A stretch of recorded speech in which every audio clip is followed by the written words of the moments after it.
Hello friends फरायबाय माय बोडोटेक चेनेलनि गेजेरजों नोंथांमोनखौ बयखौबो दायो बे भिडिअनि गेजेरजों नोंथांमोननि थाखाय फोसावगोन मोनसे ई-रिक्शानि अनलाइन एप्लाइ खालामनायनि सोमोन्दै आरो बेनि क्राइटेरिया बेनि एलिजिबिलिटि क्राइटेरिया लोगोसे जोङो क्वालिफिकेसन आरो जोङो माबोरैहाय एप्लाइ खालामो आरो सोर मोननो हायो सोरनि थाखाय अफार्स दङ बेखौ आं नोंथांमोननो बे भिडिअनि गेजेरजों फोरमायनाय जागोन आरो नोंथांमोना जोबजासिम नायब्लासो बुजिनानै मोनगोन आरो मिथिनानै मोनगोन सोर एलिजिबल जायो बेनि सोमोन्दै। बेजों लोगोसे नोंथांमोननिसिम गाहाम हामलायनाय बावहरबाय गासैबो फेमिलि नोंथांमोननिसिम निउ इयारनि 2024नि नोंथांमोननिसिम बयनिसिमबो बेस्ट उइजेस खालामबाय जे नोंथांमोनहा भगबाननि अननायाव गासैबो मोजां देहाजों मोजां सानस्रि मोजां नोंथांमोननि जाफुंनाय आरो सुखि नोंथांमोना लानो हाथों आरो हेल्दि जाथों नोंथांमोनहा।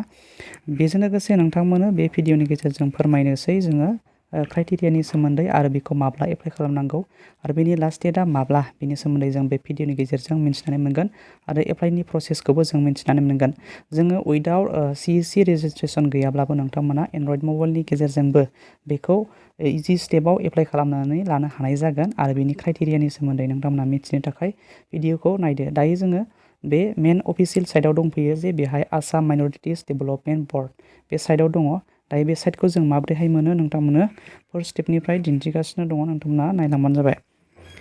दायो नोंथाङा बेबायदि जायखिजाया मोनसे ब्राउजार लादो बेनिफ्राय नोंथाङा सार्च खालामनानै हो जे बेवहाय assamminorities.com बेबायदि टाइप खालाम बेनिफ्राय नोंथाङा सार्च खालामदो assamminority.com बेबायदि टाइप खालामनानै नोंथांमोना सार्च खालामदो। अब्ला जों गाहायाव बेबायदि मोनसे इन्टारफेस नुनो मोनबाय AMDB फर्म फिलआप नोंथाङा बेबायदि नुदों बेहाय क्लिक खालामनानै होदो। अब्ला जोङो बेबायदि मोनसे इन्टारफेस मोनबाय। जोङो गासैबो इन्टारफेसफोरखौ खुलायै नुजोबनो हानाय बायदि बेवहाय मोनसे डेस्कटप साइट दङ बे डेस्कटपखौ नोंथांमोना अन खालामनानै लादो। दायो आंना अलरेडि बियो बेनिफ्राय जोङो गाहाय फारसे फैदो जों बेनि फर्मखौ जों बोरै फिलआप खालामो जों बबे अपसनाव थांनांगौ दायो नोंथांमोना बेवहाय नुनो मोनदों केन्डिडेट फर्म फिलआप जों बेहाय क्लिक खालामनानै होदो। जों बेवहाय क्लिक खालामोबा बेबायदि मोनसे इन्टारफेस मोननो हाबाय। अब्ला जोङो बेवहाय सेलेक्ट खालामदो अपसन मोनगोन कचिं फर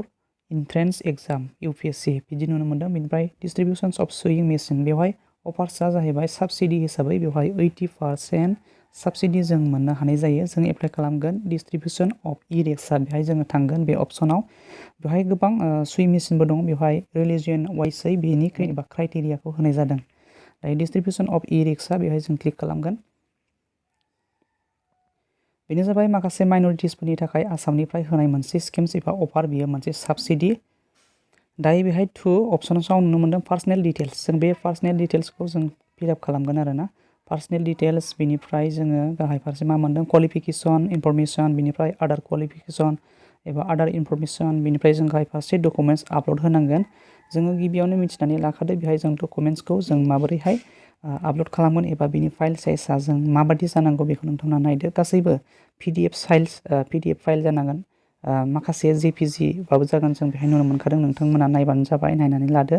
बेवहाय दङ केन्डिडेट्सनि थाखाय फट' एबा आइडेन्टिटियाव 100 KB जानांगोन बिनिफ्राय नोंथांमोना JPG टाइपब्लाबो जागोन। बिनिफ्राय केन्डिडेट सिगनेचार जागोन 100 KB बिनिफ्राय JPG टाइपब्लाबो जागोन। बिनिफ्राय आधार आइडेन्टिटि जिखुनु जा नोंथाङा मोनसे आइडेन्टिटि हिसाबै बेवहाय PDF खालामनांगोन बेयो 5 KB जागोन आरो नोंथांमोना बेनि डकुमेन्टसफोरखौ आपल'ड होबाबो जायो नाथाय गोरलैयै एप्रुभ जानांगौनि थाखाय डकुमेन्टस होनाया मोजां। भिडिअआ जोबोद गोलाव जागोन बेनि थाखायनो नोंथांमोना बेखौ दिन्थिजोबला जेब्ला नोंथांमोना इन्टारफेसआव हाबो अब्ला बेफोर गासैखौबो नुनो मोनखागोन। नोंथांमोना चेक खालामग्रो गिबियाव बेनि उनावसो नोंथांमोना फर्मखौ फिलआप खालाम। दायो जों गोजौ फारसे थांफिननोसै जों मा इन्टारफेस फिलआप खालामनांगौ जायो बेनिफ्राय नोंथांमोननि लास्ट डेट बेखौ आं नोंथांमोना दिन्थिगोन 18 थारिख जानुवारि 2024 बे बोसोर गोदाननि 2024 बे बोसोर गोदाननि 18 थारिख बिसिमहालागै नोंथांमोनहा एबा बिनि सिङाव नोंथांमोना बे एप्लाइखौ खालामनानै लाग्रोनो नांगोन। बेनिफ्राय नोंथांमोना सर्ट लिस्ट जागोन बेखौ उनाव नोंथांमोना खबर मोननो हागोन जेराव नोंथांमोना मबाइल नाम्बार रेजिस्टार खालामो बिनि गेजेरजों एबा नोंथांमोना इमेल एबा मबाइल फननि गेजेरजोंबो नोंथांमोना खौरांखौ मोननाय जागोन। पार्सनेल इनफरमेसन जों बेहाय केन्डिडेट्सनि नाम होगोन केन्डिडेट्सनि गार्जेननि नाम बेनिफ्राय नोंथांनि मबाइल नाम्बार बेहाय नोंथांनि मबाइल नाम्बारखौ होनानै नोंथाङा भेरिफाइ OTP मोनगोन आरोना बेखौ खालामनानै लानांगोन। बेनिफ्राय बेहाय नुनो मोनदों नोंथांनि जेन्डार आरोना सेलेक्ट सेक्स नुनो मोनदों जेन्डार मेल फिमेल थागोन बेहाय भिलेज पस्ट अफिस बेनिफ्राय गाहाय फारसे जोङो पुलिस स्टेसन सेलेक्ट स्टेट नोंथांनि डिस्ट्रिक्ट बेनिफ्राय ब्लक बेनिफ्राय postal IP date of birth गाहायाव नुनो मोनदों आधार बेहाय आधारनि नाम नोंथांनि आधार नाम्बारखौ होनांगोन आरोना बेनिफ्राय जों गाहाय फारसे जों नुनो मोनदों क्वालिफिकेसन इनफरमेशन्स बेवहाय नोंथांनि क्वालिफिकेसन मिनिमाम 5 पासनिफ्रायनो मोननाय जायो बेखौ नोंथांमोना एबभ बेनिफ्राय आदार क्वालिफिकेसन दंबा बेवहाय एन्टार खालामदो जुदि गैयाब्लाबो नाङा बेवहाय नोंथांमोना नुनो मोनदों बेवहाय रिक्वायर्ड जा गोजा मार्कनि स्टार्ट बेहाय गासैबो मेन्डेटरि बेफोरखौ जा बिनाय दङ बेखौ गासैबो फिलआप खालामनांगोन नङाब्ला बे पेजआ बारनाय नङा बेनिफ्राय जोङो क्वालिफिकेसन फैबाय जों बेहाय इडुकेसन नोंथाङा बेखौ सेलेक्ट खालामदो नोंथाङा मा पास बेखौ सेलेक्ट खालामखांनायनि उनाव आदार क्वालिफिकेसन बेखौ होब्लाबो जागोन होबाबो जागोन बेनिफ्राय जा मेन्डेटरि बेखौ गासैबो होजोब नोंथांमोना बेनिफ्राय नुनो मोनदों percentage in SSLC only applicable for CEEU course if applicable दानिया जोङो बेहाय नुबाय नोंथाङा मा क्वालिफिकेसनखौ होदों बेनिखौ हो आरोना नोंथाङा जुदि HS पासनि होदोंबा बेहाय HS पासनि पार्सेन्टेजखौ एन्टार खालामदो बेनिफ्राय आदार इनफरमेशन्स दङ बेवहाय आदार इनफरमेशना जाहैबाय जों मा मोननो हायो बेवहाय कास्ट नोंथांनि कास्टखौ बेहाय सेलेक्ट खालामगोन बेनिफ्राय नोंथांनि रिलिजियनखौ सेलेक्ट खालामगोन नोंथांमोना बेनिफ्राय डिसक्रिपसन अफ ट्रेनिं रिसिप्ट बेहाय जों गासैबो इन्टारफेसफोरखौ दायो फिलआप खालामबोआखै नालाय बेहाय अपसन्सआ ओंखारगोन दायो गोजौआव माखासे गारबोनाय इन्टारफेसफोरखौ फिलआप खालामाबाबो बेनि माखासे अपसन्सफोरा ओंखारा बेहाय कमिउनिटि दङ बेनिफ्राय एस नोंथांनि 2024नि 1 जानुवारिखौ लानानै एस बेखौ नोंथांमोना एसखौ दिहुननानै बेहाय एन्टार खालामदो बेनिफ्राय नोंथांनि एनुवेल इनकाम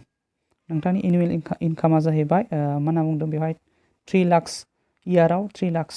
नोंथांमोना थायोब्लाबो बेखौ एप्लाइ खालामनो हागोन बेनि एबभबा हानाय नङा मिनिमाम बियो बेनिफ्राय नोंथांमोना इनकाम सार्टिफिकेट बेखौ आपल'ड खालामनांगोन दानिया बेफोर गासैखौबो इन्टारफेसखौ फिलआप खालामखांनायनि उनाव डकुमेन्टस आपल'ड नोंथांमोना बाव नुनो मोनदों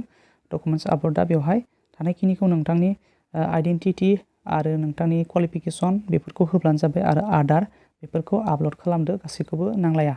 बेनिफ्राय नोंथाङा फाइनेल बेहाय साबमिट खालाम दायो आङो फाइनेल साबमिट खालामनांगौनि जेबो गोनांथि गैथ'आ एबा आङो एप्लाइ खालामनो हाया माइन'रिटि हिसाबै बेवहाय रिलिजियना जाहैबाय मेन खालामनो हागोना जाहैबाय जोंनि हिन्दुआ खालामनो हानाय नङा बेवहाय